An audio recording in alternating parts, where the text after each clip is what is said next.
He's just a businessman with a fancy suit. He won't actually touch me. You have no idea how much of you I already own." Imani didn't tremble when she walked down the aisle in her striking red and white gown. She trembled when Choi Sung-hyun leaned in, his dark tattoo visible against his neck, and whispered the one sentence that broke her resolve instantly. She knew her life had changed the moment her father bowed to that imposing man as if he were royalty rather than a monster. But it wasn't until they were alone in the private hotel suite overlooking the Seoul skyline that the cold truth finally cracked open. He wasn't just a husband. He wasn't just a solution to her father's debt. When he stepped into her space, his presence commanding the very air she breathed, she realized she hadn't been saved. She had been collateral, claimed for a purpose far more terrifying than a marriage certificate. Welcome back to Afro-Korean Story Space, besties. A huge shout out to Imani. I've used your name for our lead today just like you requested. Say hi in the comments right now if you are tuned in and watching. For my returning besties, you know how we do it. Make sure you watch until the very end, because if you stop in the middle of this story, you'll be up all night wondering what Sung-hyun's final demand really was. Drop a comment right now if you're already excited to see if Imani can survive the world of the Korean underground. The air in Seoul 3 months ago didn't feel like a death sentence. It felt like a dream Imani's father had finally caught. Imani remembered how her father, Marcus, had paced their living room in Kampala, talking about Korean gold and a trading scheme that would change their lives forever. He was a man of pride, a man who wanted to give his daughters the world, but in the glittering high-stakes shadows of South Korea, he was a small fish in a sea of sharks. He had traveled to Seoul seeking fortune, but instead, he found the cold reality of the underground trading markets. He had borrowed money he didn't have, $300,000, from the kind of men who didn't use banks to settle accounts. These were men like Kim Tae-won, whose names were whispered even in Uganda as warnings of what happens when you cross the wrong people. Imani had been with him on that trip, enjoying what she thought was a family vacation, until the night the hotel room door almost left its hinges. She could still see the terror on her father's face as 3 men in dark suits pushed their way in, their voices sharp and jagged as they spoke in Korean. Her father, a man she had always seen as a pillar of strength, had collapsed to his knees, bowing and scraping before them in a desperate plea for time. They didn't want time. They wanted their $300,000 or they wanted blood. They gave him 2 weeks to produce the money, threatening to fly to Uganda and burn their family home to the ground with her mother and sisters inside if he failed. The promise of wealth had turned into a promise of ash. Her father had sat on the edge of the hotel bed for hours, his head in his hands, weeping because he knew he was a dead man walking. It was then that the name Choi Sung-hyun first entered their lives. He wasn't like the thugs who had broken down the door. He was the shadow that controlled the thugs. He had appeared the following day, radiating a quiet, terrifying authority that made even the room's temperature seem to drop. He offered to pay every cent of the debt, but the price wouldn't be paid in currency. He looked at Imani with eyes that studied her like a prized acquisition and made his demand. The hotel room in Seoul still smelled of the expensive cigarettes the thugs had left behind, a lingering scent of the violence that was coming for them. Her father was a broken man, staring at the door as if expecting the flames to start licking the wood at any second. That was when Choi Sung-hyun appeared, not with a bang, but with a silence so heavy it felt like the walls themselves were bowing to him. He stepped into the room like a dark angel, his tailored black suit absorbing the dim light of the suite. He didn't shout and he didn't point weapons. He simply sat across from her father, crossing one leg with a grace that was both elegant and predatory. The dark, intricate tattoo on his neck seemed to pulse as he looked at the man who had gambled away his family's lives in an illegal trading scheme. Her father didn't just stand. He scraped and pleaded, his voice trembling as he realized he was no longer dealing with mere debt collectors, but with the man who ran the empire they served. Sung-hyun's eyes didn't stay on her father for long. They drifted to Imani, tracking her with a cold, calculated intensity that made the hair on her arms stand up. He spoke in perfect, deep tones, explaining that Kim Tae-won's men were already preparing to travel to Uganda. He described the fire they would set, the way her mother and sisters would scream, and the way her father would be forced to watch it all through a video screen before his own light was snuffed out. "I am the only wall between your home and the ash," he said, his voice carrying a slight accent that felt like velvet wrapped around a blade. He offered a solution that was both a rescue and a kidnapping. He would pay the $300,000 immediately. He would ensure the men at the door never spoke her father's name again. But in exchange, he didn't want the money back. He wanted Imani. He demanded her as his bride, a permanent contract written in blood and silk. Her father didn't even look at her before he agreed, the words tumbling out of his mouth in a desperate rush to save his own skin. At that moment, as Sung-hyun's piercing gaze locked onto hers, Imani realized her father hadn't negotiated her safety. He had simply transferred her ownership. 6 weeks later, the humid air of Kampala was a distant memory, replaced by the sterile biting chill of Seoul's private airport. Imani stepped off the plane with a new passport in her hand and the weight of her family's survival on her shoulders. She had left her mother and sisters in tears, the sound of their sobbing still echoing in her mind as she was whisked away in a black sedan with tinted windows. There was no room for mourning in this new life. There was only the contract. Inside the exclusive hotel suite, the air smelled of lilies and expensive floor wax, but to Imani it felt like a tomb. The women who dressed her were silent, moving with a clinical efficiency that stripped her of her last bit of agency. They pulled her hair into a sleek, low bun, pinning it so tight it felt like an anchor. Then they brought out the gown. It was a striking masterpiece of red and white, the heavy silk shimmering under the soft, golden lighting. To anyone else, the white symbolized purity and a new beginning, but to Imani, the crimson accents felt like a warning, a symbol of the danger she was walking into and the blood debt her father had signed in her name. As the stylist cinched the corset, Imani felt the breath leave her lungs. The dress wasn't a garment. It was a shroud. She stood before the full-length mirror, her skin glowing against the rich fabric, but her eyes reflected nothing but terror. Her pearl earrings trembled as she turned her head, catching the light like frozen tears. She looked elegant, refined, and completely hollow. She was a gift wrapped in silk, waiting to be delivered to a man who had bought her like cattle. Outside the door, the muffled sounds of the hotel's exclusive wing reminded her of where she was, thousands of miles from home, trapped in a gilded cage. She wasn't a bride preparing for a life of love. She was a sacrifice being prepared for an altar. When the heavy oak door finally creaked open, Imani didn't look up. She didn't need to. She could feel the sudden drop in temperature, the shift in the room's energy that signaled only one person had arrived. Choi Sung-hyun was here to claim what he had paid for. The chapel was an architect's dream of glass and cold marble, tucked away from the prying eyes of the Seoul elite, but to Imani, it felt like a high-end prison cell. As the doors swung open, the silence was absolute. There were no joyful whispers or rustling of guest programs. There was only the heavy, suffocating weight of an audience made up of men in dark suits who didn't look like wedding guests. They looked like sentries. Choi Sung-hyun stood at the end of the long aisle, a monolith of power in his perfectly tailored black suit. Even from a distance, the dark tattoo creeping up his neck served as a reminder that this was not a union of love, but a transaction of blood. His presence commanded the very air in the room, drawing every eye and silencing every breath. He didn't need to move or speak. He simply existed, and the room bent to his will. Beside Imani, her father took her arm, his hand shaking so violently she could feel it through the thick silk of her sleeves.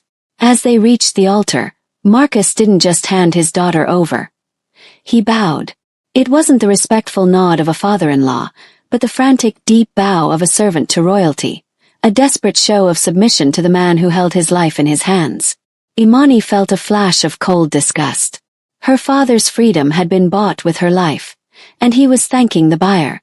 Sung-hyun didn't look at Marcus.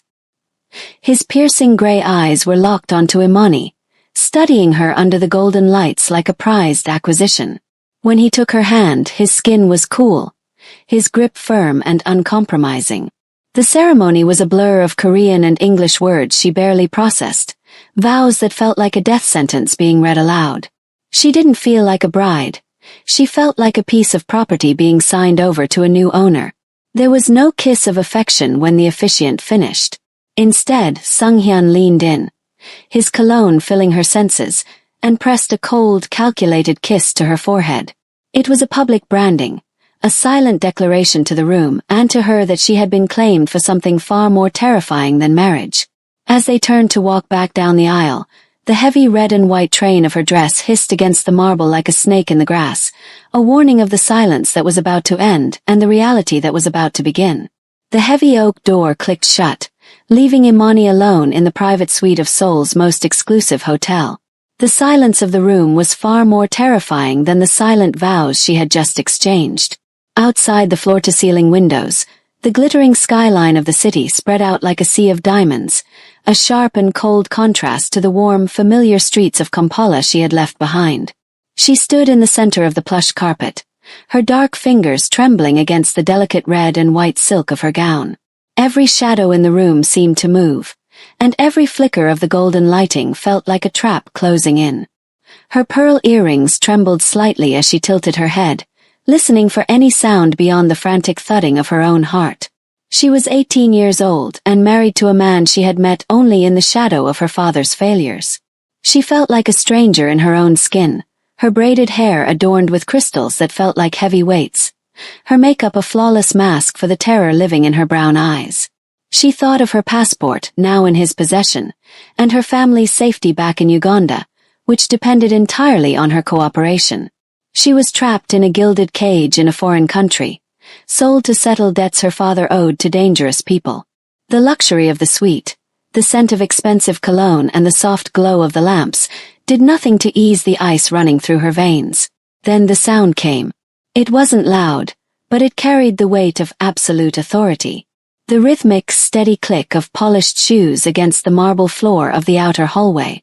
Each step was a countdown, moving with the grace of a predator who knew his prey had nowhere left to run. The handle of the bedroom door turned with a slow, deliberate click. Imani backed toward the window, the wedding dress feeling like chains wrapped around her body. Choi Sung-hyun entered the room, and the air seemed to vanish. Even without the tailored black suit he had worn at the altar, he moved with a discipline and power that made her breath catch in her throat. He didn't look like a man burdened by age. He looked like a man who owned the night. His piercing eyes locked onto hers, and for the first time, Imani realized that the shattered world her father had warned her about was standing right in front of her. Sung-hyun didn't just walk into the room. He dominated it. He moved with a silent feline grace that made the spacious suite feel suddenly, dangerously small. As he unbuttoned his suit jacket, the movement revealed the powerful breadth of his shoulders and the controlled tension in his frame. He wasn't the frail, aging man Imani had tried to convince herself he would be. He was a predator in the prime of his power, radiating a terrifying vitality that made her knees feel weak. Imani backed away until the cold glass of the window pressed against her spine. The Seoul skyline glittered behind her, but her world was narrowed down to the man advancing toward her. Her breath came in shallow hitches, her chest rising and falling beneath the restrictive silk of her bodice. She tried to maintain her dignity, to keep her chin high as she had been taught, but her pearl earrings betrayed her, clicking softly against her jaw as she trembled. "You look like a cornered deer, Imani," he said, his voice a low, gravelly vibration that seemed to hum in the very air between them. He stopped just inches away, his shadow completely swallowing her. The scent of sandalwood and expensive tobacco enveloped her, a masculine fragrance that felt like a claim. "Is this the part where you tell me I'm too old to be your husband? Where do you tell yourself you're safe because of the years between us?" He reached out, not with a strike, but with a slow, deliberate movement that was infinitely more frightening. His fingers, calloused and strong, traced the line of her throat, stopping just where the dark ink of his own tattoo disappeared beneath his collar. The heat radiating from his hand was a shock to her skin. He wasn't cold, he was a furnace. "Don't mistake discipline for weakness," he whispered, leaning down until his lips were inches from her ear. And never mistake my age for a lack of hunger. People see the suit and the silver at my temples, and they forget what I had to do to keep this throne. Imani's heart hammered against her ribs like a trapped bird. She had expected a grandfather, a man she could hide from or manage. But as Sunghyun's hand moved to her waist, his grip firm and possessive, she realized her mistake. The man who had bought her wasn't looking for a daughter to protect. He was looking for a wife to break. The physical tension between them was a live wire, and as he looked down at her with eyes that promised both protection and a beautiful gilded destruction, Imani realized she was standing on the edge of a truth she wasn't prepared to face. Sunghyun released her chin, but he didn't move away. Instead, he walked toward a small mahogany bar, pouring 2 fingers of amber liquid into a crystal glass. The clink of the ice was the only sound in the room, sharp and final. He didn't look back at her as he spoke, but his voice carried a weight that made the walls of the suite feel like they were closing in. You think this is about a number on a ledger, Imani? You think your father simply lost some money? He turned, the glass held loosely in his hand. The golden light caught the edge of his jaw, making him look like a statue carved from shadows. Your father didn't just borrow money. He stole hope from men who don't believe in mercy. Kim Tae-won didn't just want the $300,000 back. He wanted a message. He wanted to send your father's head back to Kampala in a box to show what happens when a foreigner tries to play in our streets. Imani felt a cold shiver race down her spine. She thought of her father's weeping face in that hotel room, the way he couldn't meet her eyes. She had known it was bad, but she hadn't realized they were standing on the precipice of a massacre. I didn't just pay a debt, Sunghyun continued, stepping back into her personal space. The scent of the whiskey mingled with his sandalwood cologne. I bought the lives of your mother and your sisters. At this very moment, Taewon's men are being watched. If I hadn't stepped in, your family home would have been reduced to ash before the sun rose today. I didn't buy a bride, Imani. I purchased the survival of every person you love. He took a slow sip of the drink, his eyes never leaving hers. That is the price of your red and white silk.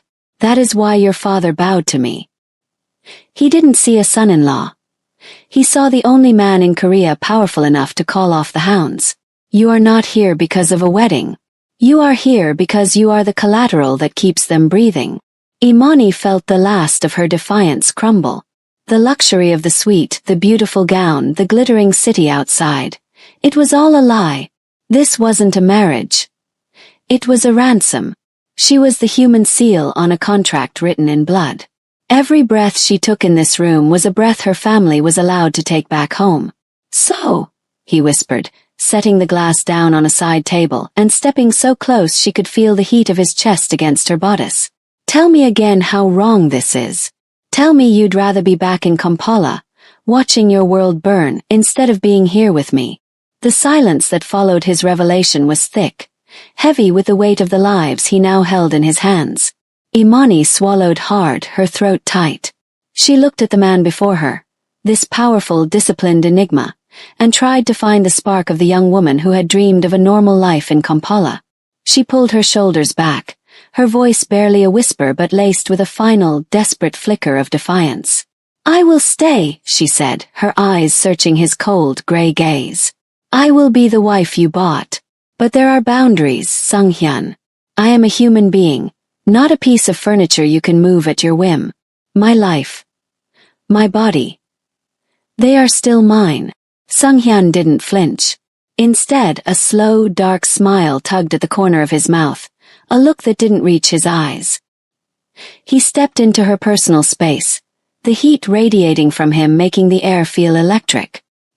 He reached out, his thumb tracing the trembling line of her lower lip, a gesture that was terrifyingly intimate. Boundaries, he repeated, the word sounding foreign in his deep, gravelly voice. You talk as if this were a negotiation between equals, Imani. You seem to forget that a contract written in blood doesn't have fine print.